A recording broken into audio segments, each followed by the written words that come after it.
TV show called Take My Advice. I'm not using it. Get balanced and get happy with Dr. Marissa.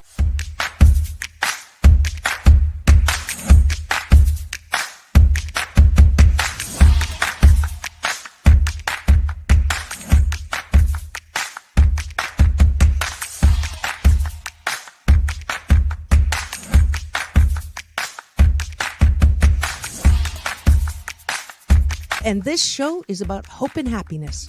So there's no gossip, no scandal. Instead, I want you to focus on your own reality show and how you can be happy 88% of the time. So I have shows and topics.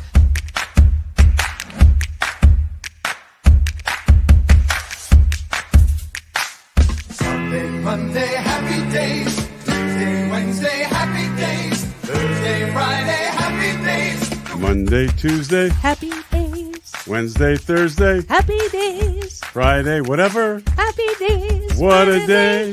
Na, na, na, na, na, na. I love you. I love you too. Best known as the mom from Happy Days, and she is a delightful 89-year young Marion Ross to my studio. Welcome, welcome, welcome. Dr. Marissa, this is such a treat for me. Oh. My goodness, you're a wonderment.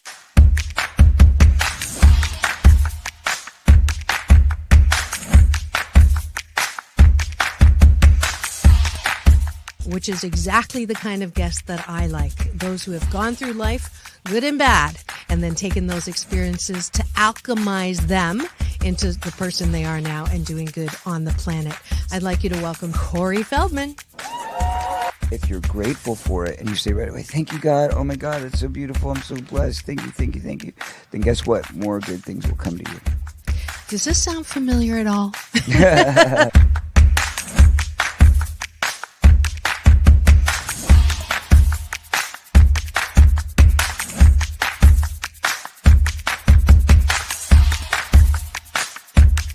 She's back again to mark my Cancer Awareness and Prevention Month show. Please welcome Fran Drescher. Hi, Fran. On and supporting cancer schmance. I really appreciate it. So what would you say are some of the biggest myths, Fran, that people have about cancer? Well, I would say that they think that there's a cure for it. Okay. Instead of a cause for it.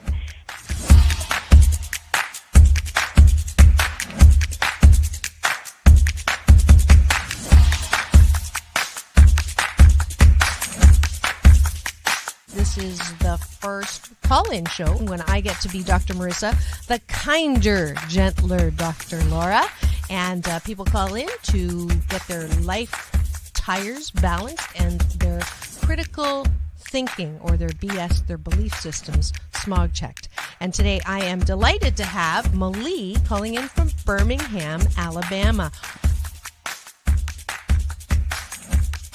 We could go 90 days and end up having terrible sex. And then you say, well, the relationship's not all about sex. Well, if I'm not getting great sex from you, then I'm going to get it from somebody else.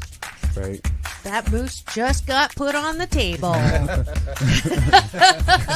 And I see Josh and Jim. I have to agree You're with Clyde. both nodding. Ramon's sort of half nodding because his wife's listening. But I understood what was going to happen if Muhammad Ali's youngest daughter, made public that I was going to become a boxer. So I wanted to make sure this was the path that I wanted to go down. You are absolutely fabulous, beautiful inside and out. And I'm giving you Dr. Marissa's Beneficial Presence on the Planet Award today. Thank you.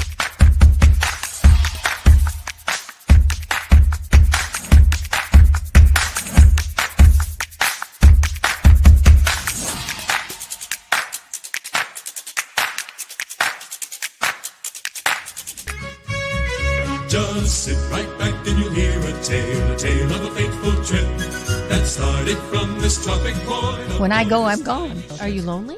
No. Nah, I knew that was going to be But the answer. I surround myself with people. I mean, I'm always the one cooking for things. Or I'm always the one that decorates first and come to my house. All the orphans that have no place. I'm going to have no place to go, so I can come over. Come on over. And life is so amazing if we can see it. Get off that exhausting hamster wheel and into balanced living with Dr. Marissa. Promise you joy in the mystery. Dr. Marissa, also known as the Asian Oprah. Her mission, to be a beneficial presence on the planet. Her purpose, to be your personal advocate to live, laugh, love, learn. Her life motto, don't die wondering. Take back your life with Dr. Marissa Pay.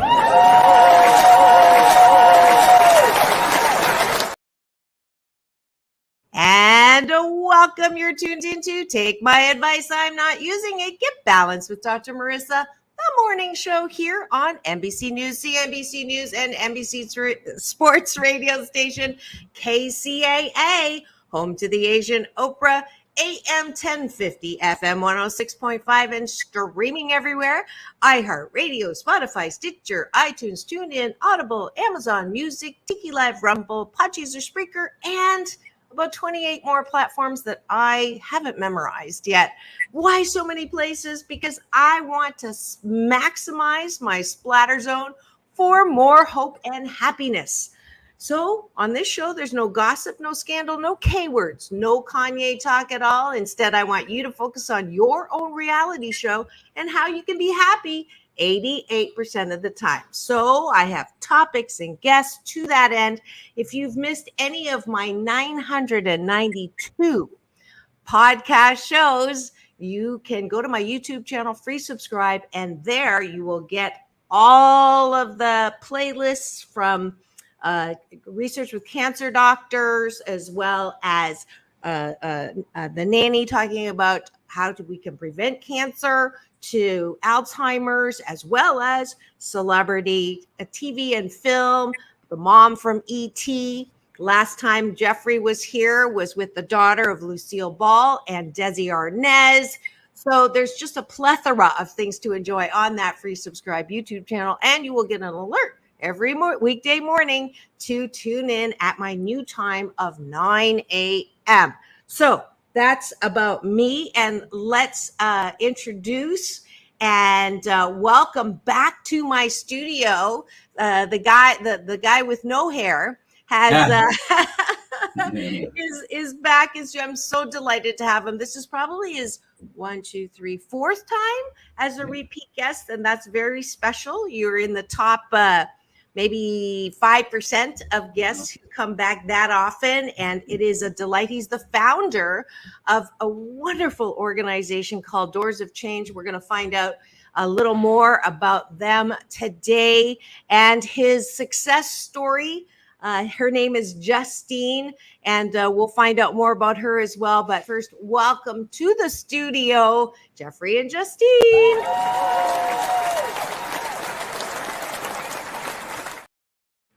Thank you for having us. Absolutely. Let's start with breakfast. This is a little discipline that I started with my guests about a year ago because I want to weight train y'all for better days. So we're going to sandwich our day with gratitudes, and the bottom of the bun is appreciation. Easy to do, very quick. I am grateful for hot showers after a workout, and that's one. That's two. Justine, what are you grateful for? I'm grateful for a roof over my head and 2 cats that miss me. That's we'll count each cat. So that's 5. Jeffrey? I'm grateful that we just celebrated our 22nd anniversary of getting homeless kids off the streets. Beautiful. And my last gratitude is the planets did not crash into each other last night, so I have another day to live, love, laugh, learn, hug, hold, innovate, create, and be 88% happy. So that's the top of the bun. Now we go to the bottom of the bun, which is, what do you like about yourself? And it is my BS belief system that if we cannot self-care, if we do not self-soothe, and we don't love ourselves, we're going to have mental health issues. So I believe that's the foundation. So I ask you to practice in the morning, especially, at night before you go to bed. Instead of doing this, the silliness scrolling, I call it, the SS, and thinking about what you didn't get done, or beating yourself up about something, or creating revenge for someone that pissed you off. No wonder you can't sleep. So instead of doing that, I want you to think about 8 things between all of us that you like about yourself. And that's not easy I'm one of the 7 out of 10 of us who've had childhood trauma. If you have had someone in the past tell you how worthless you are, or how undeserved you are, it's tough to break that. So this is a little weight training to break that and look for the things that you like. Because frankly, if you can't approve of yourself, how the fork do you expect other people to approve of you? So that's the exercise. I'll give it a start. I appreciate that I know how to peel myself off of the ceiling when I have a knee-jerk, emphasis on jerk reaction. I no longer get myself into deeper trouble by reacting. I take a breath and I just say, if I look like you, I'd be miserable too. No, I'm just kidding. I'm just kidding. I say, this too shall pass. And that helps soothe me down. Jeffrey.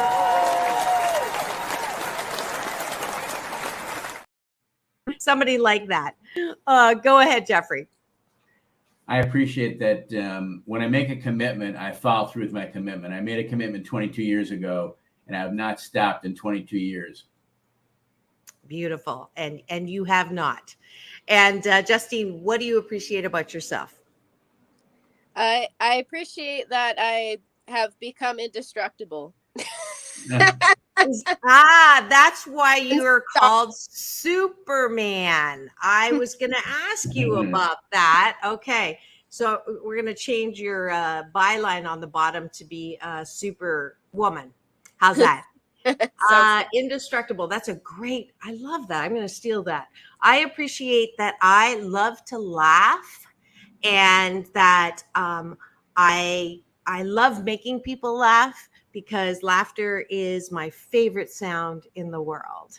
So that's 4. Justine, go. I'm grateful for my creativity and my ability to overcome and adapt. Beautiful. You left 1 for Jeffrey. I appreciate and am grateful that I care about other people. Beautiful. And that is it with Breakfast with Dr. Marissa and her very special guest this morning, Jeffrey Sitcov, founder of Doors of Change, really doing great work taking homeless youth off of the street, and Justine, who is indestructible superwoman, who is one of their top success stories. And that's why she's in studio today.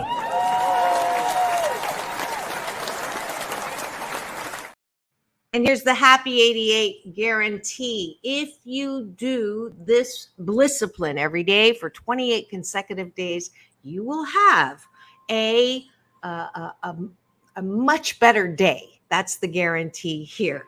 Now, let's jump in to this thing called Doors of Change. It is my antidote to any of you who are people who hear about homeless people or see homeless people and look and shake your heads and, just judge or have an opinion about whether or not you should give them money or not, and just shake your heads and, what is the government doing about it?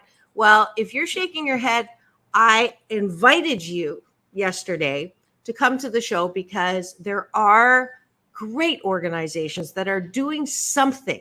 And it's when Harlan brought Jeffrey's organization to my attention, I was immediately struck by the level of A-list celebrities who have supported you. Number one, that's always my, oh, wow, that's cool.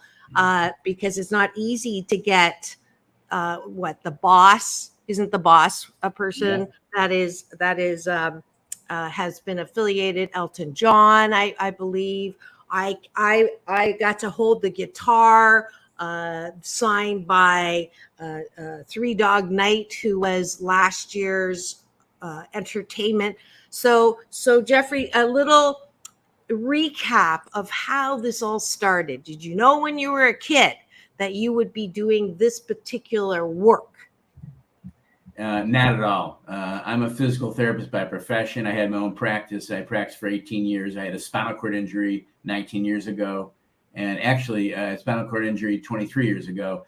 And, I kept thinking, what can I do to help others? Kept coming back to youth. I went on an outreach one night to see how homeless kids get off the streets, and it completely blew my mind. And that is when I said immediately that night, I'll never forget, it was like a sledgehammer, like, this is it. And so I've been helping homeless kids for 22 years now. We've helped 2,700 of them get off the streets into safe housing and self-sufficiency. And these are the age group that we work with are the most difficult to work with, the 17 to 25-year-olds, the transitional age youth. So we find that if we can get their trust quickly, they want to get help. They just don't know who to trust. Beautiful. And let's go straight to Justine, because I don't know you as well as I know Jeffrey. And you just take it away and share your true story, which I'm looking forward to listening to, and as much detail as you would like, because that's why you're my guest today. And I am truly blessed to have you here. There's nothing better than to have someone who has lived an experience to be able to share what it is like. And that's what life's for. I believe that we're all here to take the pain that we've had and help others who are in that pain with a story of how you got through the pain and into the power of where you are. And I'm one of those, and you are one of those. So take it away, Justine. Thanks, Doc. So I'm Justine. I became involved with Doors of Change and Jeffrey when I was about 15, 16 years old. At that time, I was living in a homeless shelter. So you're probably wondering, okay, well, how did I get there? Because that's kind of a crazy story to be that young. When I was really young, my mom had a lot of bad relationships. And even though my mother did love me, I had very loving mother, but I didn't have a father in my life because my biological father was a drug dealer. And when my mom found out what was going on, she divorced him. And it was kind of a tricky situation because she was the breadwinner and he was the homemaker. So she lost everything in the divorce because he didn't have any income. And she ended up having to pay him alimony. And then when he got a job, it got flipped. But anyway, it was a mess. We ended up really poor and there were bad guys coming around, and she eventually found a new husband, but he ended up being very abusive, not just to her, but to me. And, it started to become apparent to my friends, my teachers. CPS was called and they did me from the home. So I kind of felt like at that point I was on my own and I didn't want to stay for the abuse. And my mom had become such an alcoholic at that point that she couldn't help me anymore either. So I just decided I'm going to leave because I don't see a future for myself here in this home.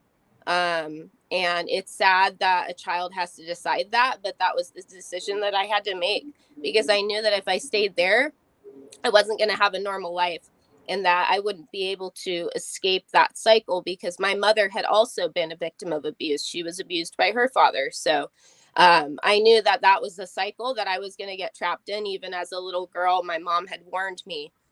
So when things started to get really serious, I was like, yeah, I'm out. And I lived with boyfriends and I slept on couches and I would find one-off places to stay. But the reality was there wasn't really anywhere safe for me to go.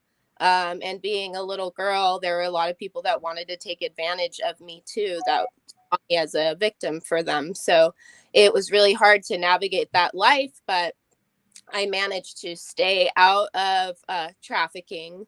I was never captured or trafficked, which unfortunately happens to a lot of girls that end up in my kind of situation. And I was street smart, and that was the only way I was able to avoid those kind of things. Unfortunately, like there were pimps, and a lot of my friends got involved in that stuff.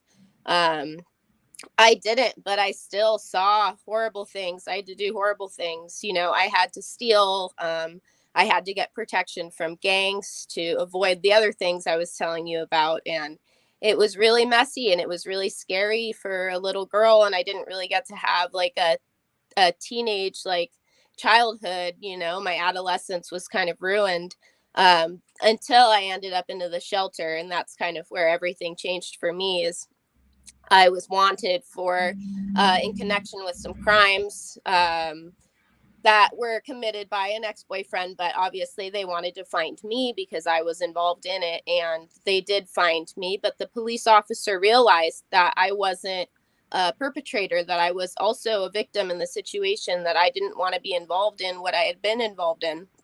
And so he was like, yeah, I'm not taking you to juvie. And they didn't actually know my real name. So even though the cop knew that it was me, they couldn't prove that it was me. So he said, I'm taking you to the shelter. I'm not taking you to juvenile hall. And that kindness was really what helped me kind of get over that. Is just somebody saw the pain that I was going through, the struggle that I was going through, and they knew how to help me. And that's when I became exposed to Jeffrey and Doors of Change, and the program, and having a support network, and having loving people around me, and finding happiness, finding safety, security, a bed to sleep in, food and whenever I want it. I gained like 30 pounds when I moved in.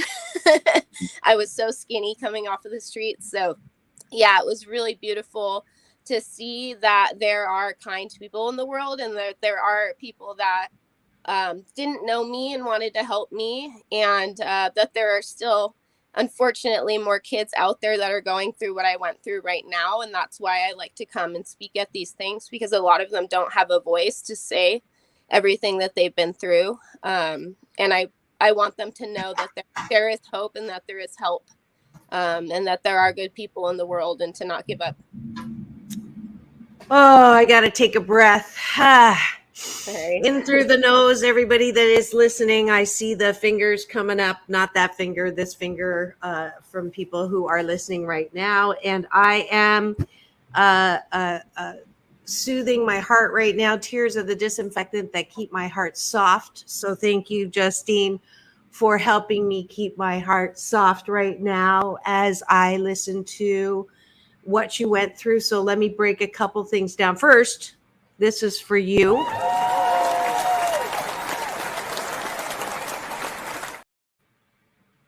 And just the strong little girl that made really good choices. And this one is for the policeman.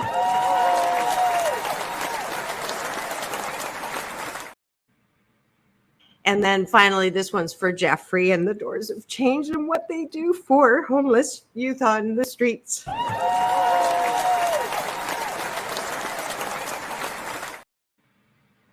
I usually like making my guests cry. That's not, this is like turnabout is fair play, I guess. But wow.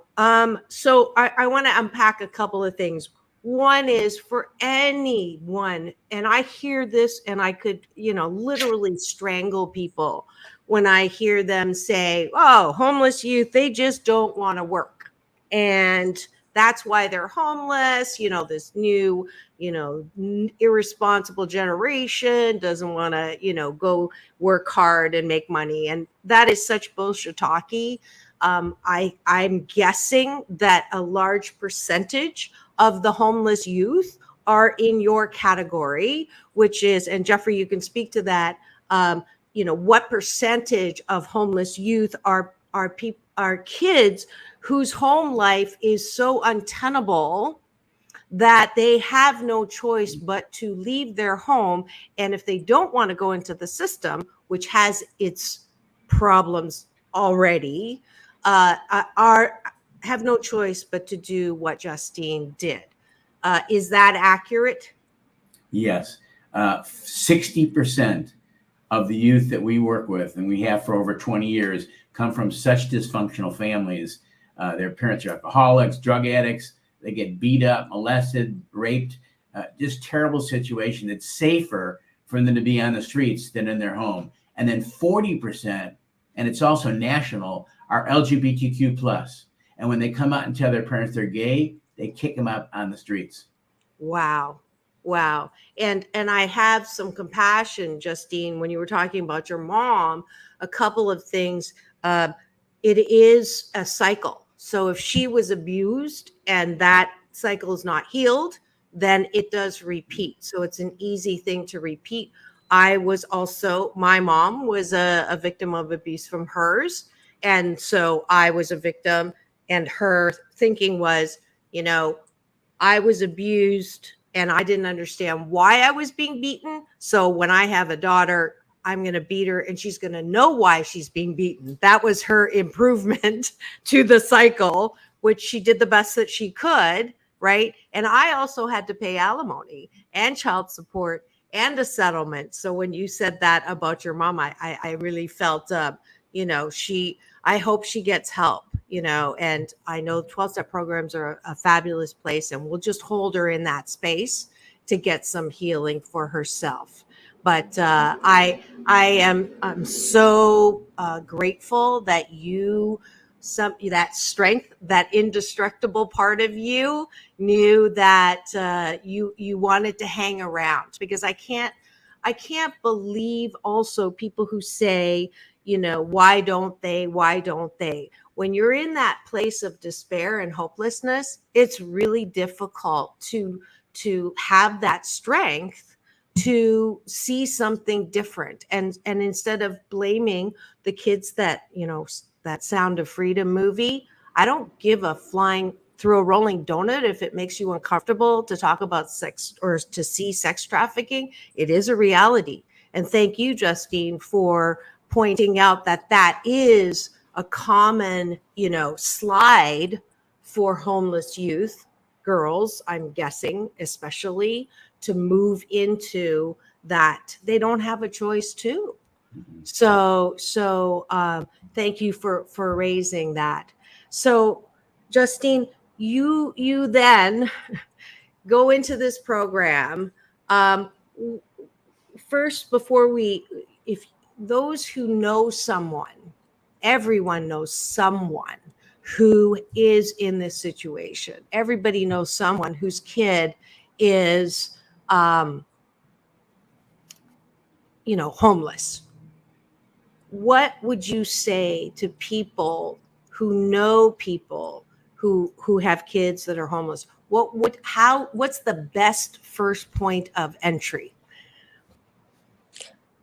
Well, the most important thing is trust. So if you can build a foundation of trust where this youth knows that they can come to you, and even if you can't provide like housing, obviously not everyone can take a kid off the streets. I mean, I was lucky that I had a lot of families that did adopt me for short periods, but not everyone can do that. So having them trust you and knowing that you can at least be a point of contact for them, because once they trust you, then maybe you can be like, hey, I know somebody that can help you, or there's a service that might be able to help you, just to kind of open that door of opportunity for them, that they have like a way out. I think that's the scariest part. A lot of these youth don't see that door that they can open and go through. There's nothing there.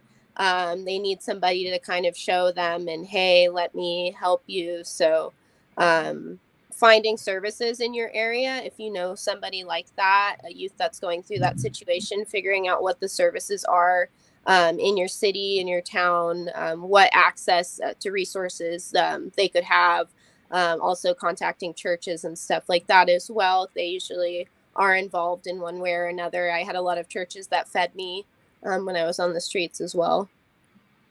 And if you've just tuned in and you're wondering who's in studio today, this is Take My Advice, I'm Not Using It, Get Balanced with Dr. Marissa, the morning show on.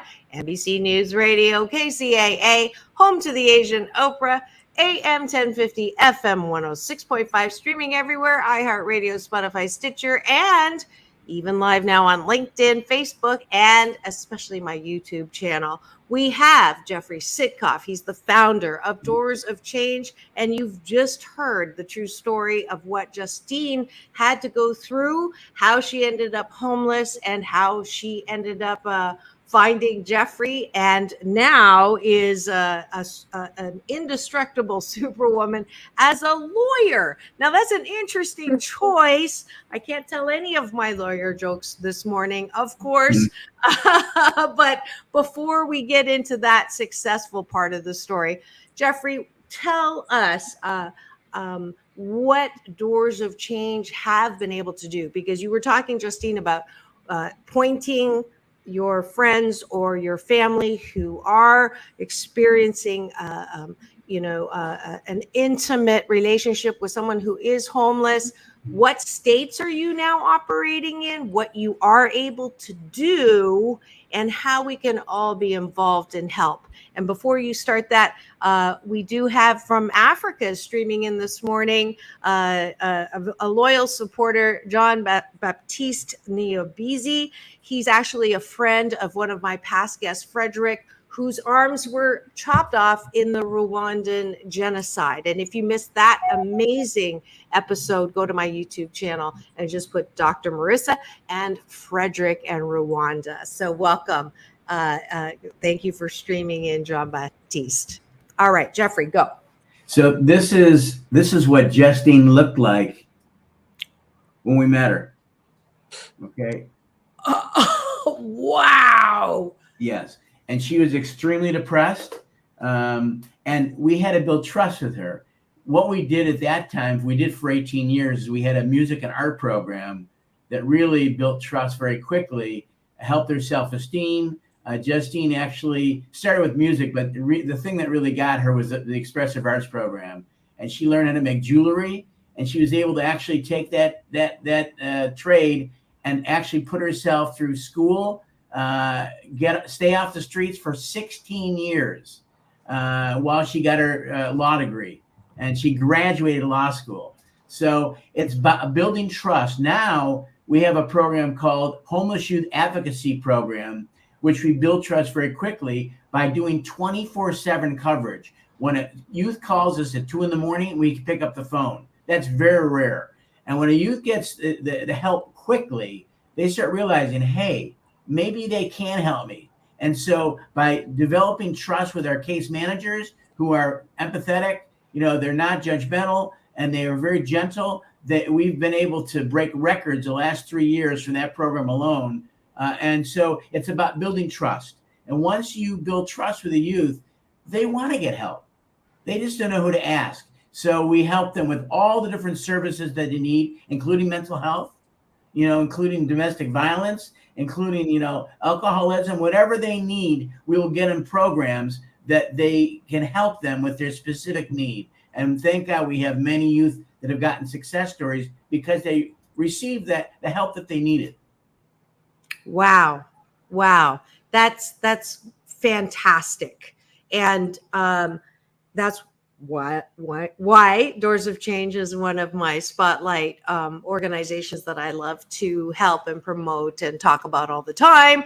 So they do a fundraiser every year, and this fundraiser is very important so that they can continue the programs and continue to expand their outreach. They used to be just in San Diego. And in my tenure with you, 2-3 years now, you've expanded to other states. So, Jeffrey, talk about that for a second. Sure. We used to, during COVID, because everything was closed down, kids would call us from all over the country. We actually helped 11 different states. But since COVID has really gotten less, a lot of these places have reopened again. So we really only deal primarily with San Diego, but we've expanded throughout San Diego. And last year, we had a record-breaking year. We actually shattered our record of housing youth by 188 youth. We housed 349 youth last year. Never even came close to that before.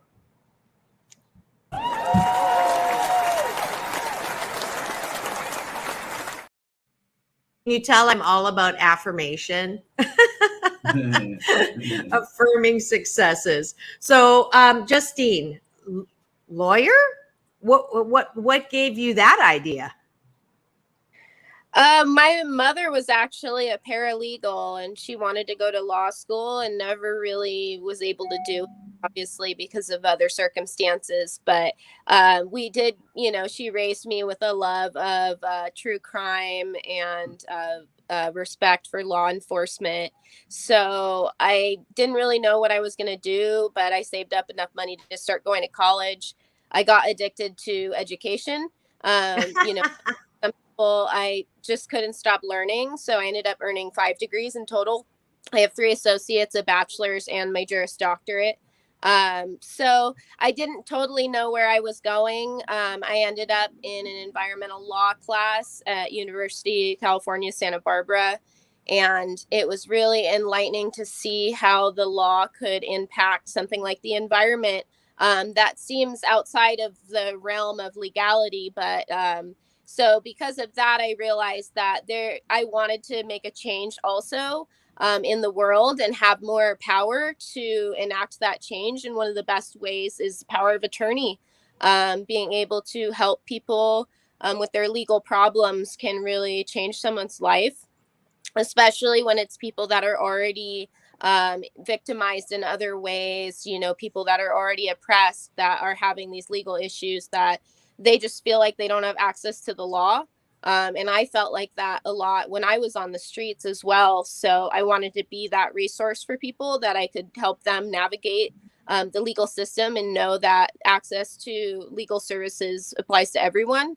And everybody has rights, and they deserve to be treated fairly in the eyes of the law. So I decided law enforcement probably wasn't the best for me. Being a lawyer is a much better goal. And currently I am sort of quasi in the legal field. I actually do casino compliance, totally outside of the realm of what I thought I would be doing. But I work for a Native American tribe. So. Wow, that's interesting. I see you also expanding. I'm not sure how, but I just had a vision of you presenting at the United Nations, you presenting at a leadership council in homeless solutions or big picture homeless solutions. I'm predicting, and I saw that as you were talking, because you have the inside real experience with the difficulty of getting homeless off the streets. So I would, just curious, do you have a solution? It's one of those, if I came back like Shirley MacLaine, definitely homelessness is one of those big nut to crack, right? How many people have tried to fix this on a statewide, citywide, countywide level, and we're just not effective at that level. So that's why it's so important that organizations like Jeffries get airtime and are promoted, because it is working, but it is working kind of like a strategic termite model of change. It's not top down, it's not bottom up. It's like a little bit here and a little bit there that we're going to break the structure. But is there, just curious, have you had thoughts about what is it going to take to get all the homeless off the street? Is that even possible? I don't think it's fully possible, only because the network of problems that's creating what we're seeing is there's so many layers to it. There's the mental health layer, there's the family trauma layer. Now, even post COVID, there's this new economy level and also just for my generation, the problem is the wages never really went up, but the inflation has gone up, the rent has gone up. So to put things into perspective, I have a Juris Doctorate degree. I'm middle class, I make good money, and I couldn't afford an apartment in the poorest area near me. That's the economy that we're dealing with. So to get all of these youth off the streets, there needs to be a more comprehensive approach where it's not just about getting them temporary housing. Is they need to learn trades. They need to go to college and get a good job so that they can battle the rest of these things. So, we need housing solutions, short term, long term, affordable housing is the main issue. Like I said, I couldn't even afford an apartment on my middle class income right now. I live in Riverside County. And it's scary. So giving some housing so they can get on their feet, and then having job training, having access to scholarships to college that can get better paying jobs, having safety nets, basically, because right now we don't have any social safety net. California, a little bit more than other states. Other states are working on it. We have things like safe parking lots, where, homeless youth or adults that are in their car have somewhere safe to park, where they have access to like a bathroom and there's a security guard. Little things like that start to chip away at the problem, but it's such a huge social problem that we really need to attack it from multiple angles. Get lots of different levels of society involved, having the government involved, having, the local church groups involved, having the community involved in, having somewhere safe for these people to go. I mean, you look at the streets of San Diego now, all they do is keep pushing the tent cities around, and they're not changing anything. They're not actually giving these people opportunities to live any other way. It's not fixing it, so we need to start having those access to resources and safety nets to help people. Absolutely. I love the clarity in that. I've always said that this is it's not an easy fix. People who are Newtonian thinkers, here's the cause, here's the effect, and here's the solution is way oversimplistic and not able. This is why we fail, is because of the complexity and the layers.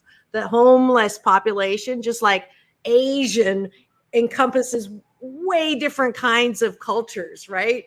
It's not the same. Homeless is all different subgroups.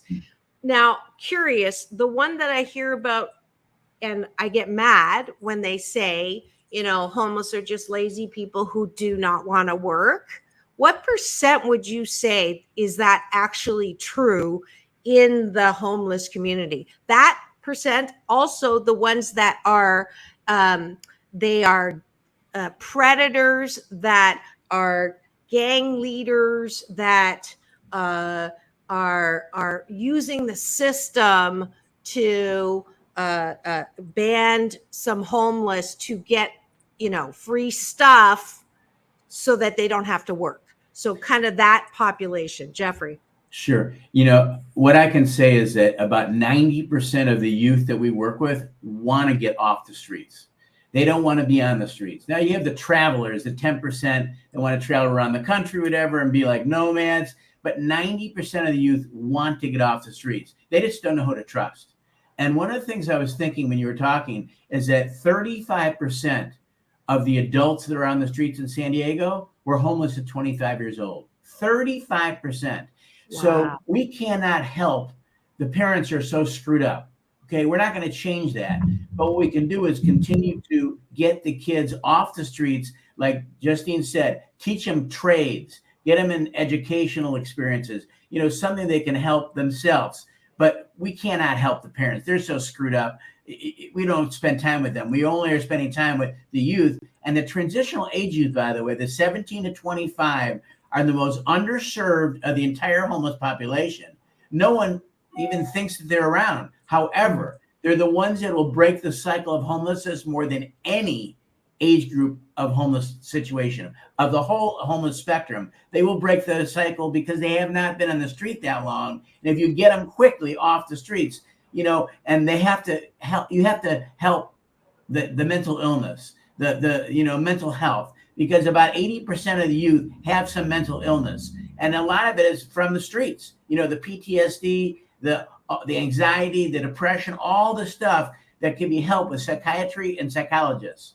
And so we have a lot of kids now that are going for psychiatrists to get meds and psychology to be able to work on their issues. And I'll tell you, 22 years ago when I started this, no one talked about mental illness. Now the youth are asking us, can I see someone because I feel anxiety, I feel whatever. So there's a huge change. They want to change. Please, if you're listening and the next time you hear some idiot talk about how people want to be on the street and don't want because they don't want to work, please refer them and listen to this and listen to the statistics, because I think for that's like one of the baseline changes that has to happen is this BS belief system that continues to keep people from helping the homeless, and the BS belief system that it's like they're over there and we're over here. We're all, I've heard that that expression, we're one paycheck away from being in that situation, number one. And thank you, Justine, for raising that whole new layer of COVID economic ramifications. And also that I've heard this, I think it was from you, Jeffrey, or maybe from your executive director, or and I'm forgetting her name now, that came on. Joanne. I'm sorry. Joanne, thank you. When she said, meet them where they are. And I think that is such an important thing as well. I just came out with my third film, and it's dealing with race, but it's dealing with the same kind of objectification as one of the reasons why we have the problems we do is because we objectify and put people in categories that dehumanize them. So homeless are objectified with those statements and the BS and the bullshit talkie that keeps them separate, and therefore solution doesn't get there. Yeah. So that's sorry, I got on my soapbox for a second, but to put the moose on the table, which is what I'm known for, by the way, Justine, that comes from, I'm originally was born in Canada, and that's my Canadian version of talking about the elephant in the room is to put the moose on the table. So we've done that today. If you just tuned in, you are listening to Take My Advice. I'm Not Using It. Get Balanced with Dr. Marissa, the morning show here on NBC News Radio, KCAA, AM 1050, FM 106.5, the station that leaves no listener behind. And we are in the last quarter mile talking about casinos and horse races. I want to make sure that we know how to support Doors of Change. Your event is, and for my birthday, by the way, tomorrow is my birthday, and Jeffrey just gave me a beautiful birthday present of a VIP ticket to Doors of Change fundraiser. It is on September the 9th. Tell us how to get tickets. Sure. Well, number one, it's the Concert of Hope. We have concerts every year, and this year is 3-time Grammy winner Ben Harper. He's phenomenal. And we have an opening band who's an award winner also, Whitney Shea Band. So you're going to have great music. But the thing that I'm excited the most about is Justine is going to be giving this keynote speech, because going from the streets from 12 to 16 and now just graduating in March from law school, that's a tremendous accomplishment. And she will give the keynote speech at the concert. If people want to go to the concert, please go to doorsofchange.org. Doors is plural. Doorsofchange.org. If you can go to the concert, again, September 9th, it's going to be the UCSD amphitheater there.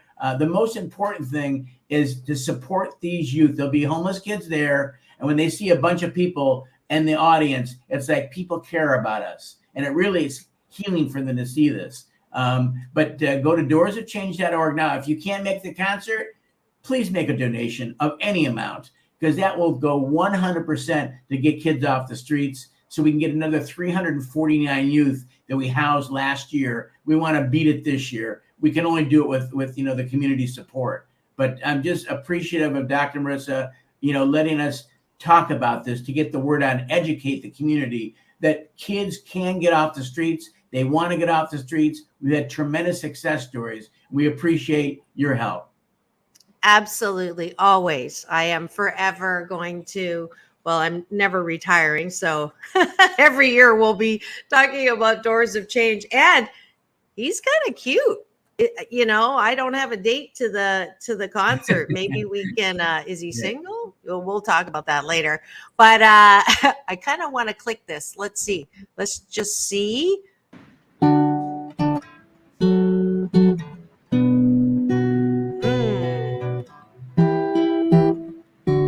He's phenomenal.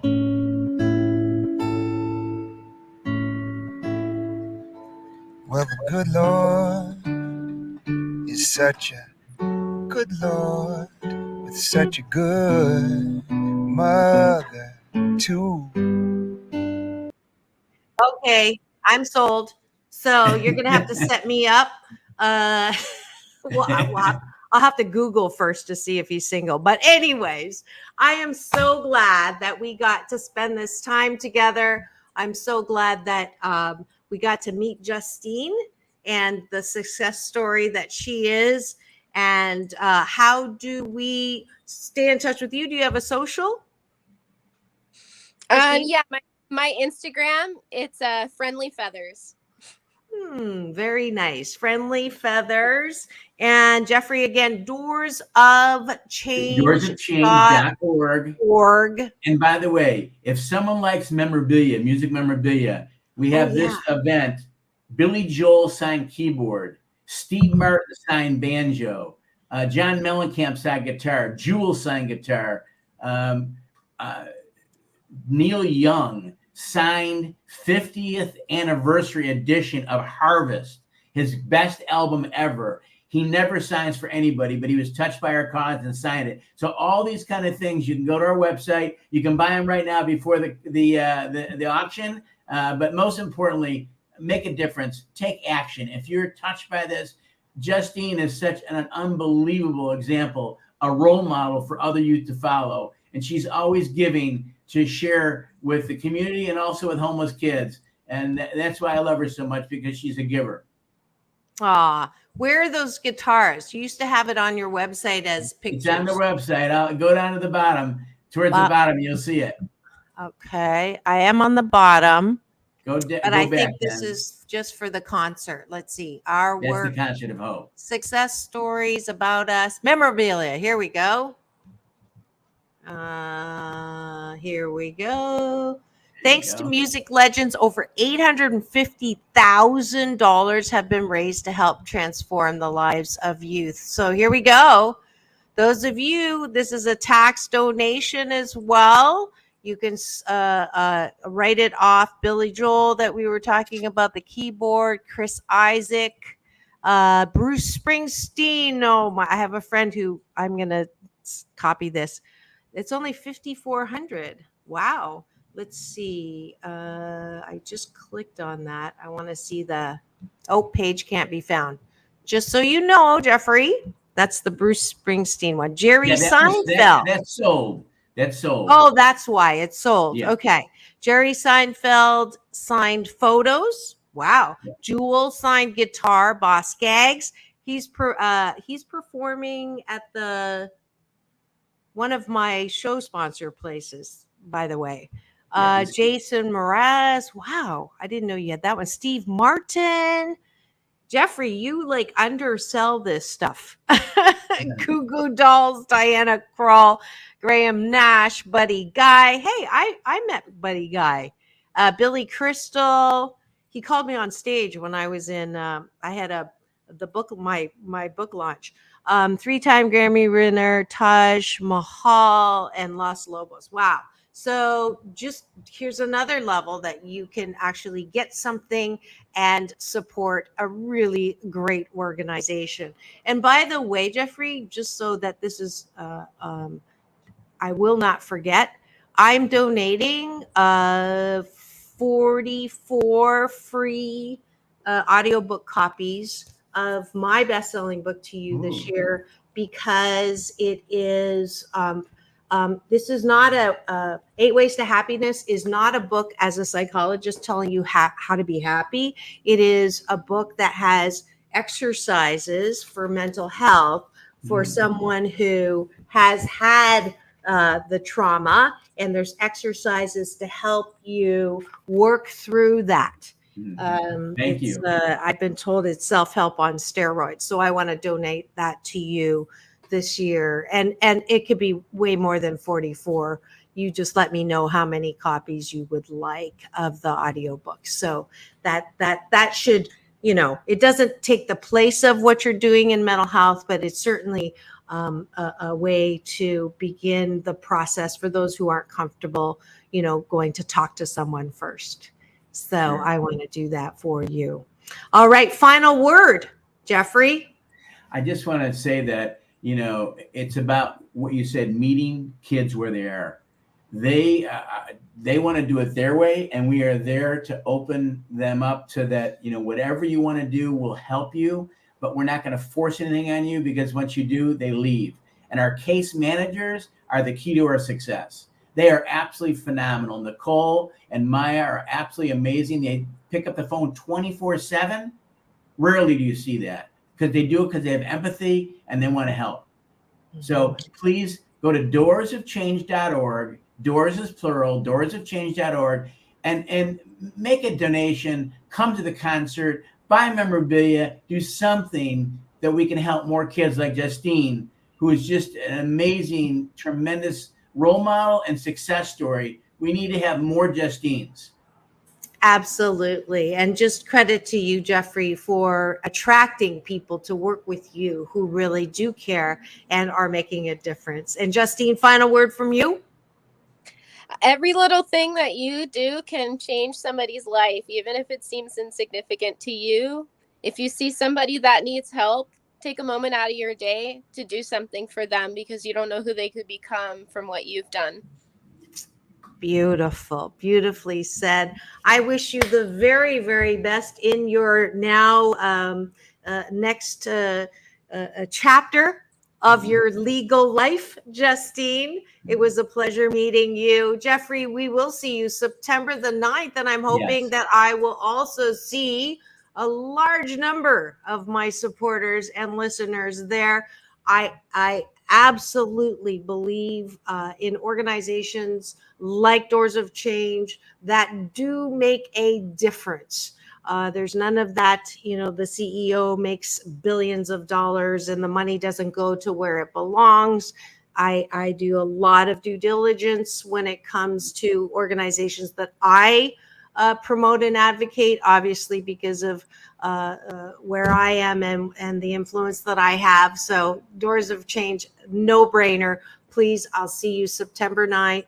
Yes. doorsofchange.org. And if you have some money that you would like a tax write-off on, those are some awfully good-looking musical instruments. Yes. So, all right. By the way, lawn tickets are only $70 with the fees. That's reasonable. So anybody can usually afford the $70 lawn ticket and be a part of this. Absolutely. Do not shake your head. You now have a way to be part of the solution to get homeless youth off of the streets. This is Dr. Marissa reporting live from my living room with my special guest today, Jeffrey Sitcov, founder of Doors of Change, Justine, indestructible superwoman, homeless to lawyer. It's all about balance. If you could do this with me now, peace in, peace out, world peace through inner peace. Now go and have the best day ever. We'll see you tomorrow.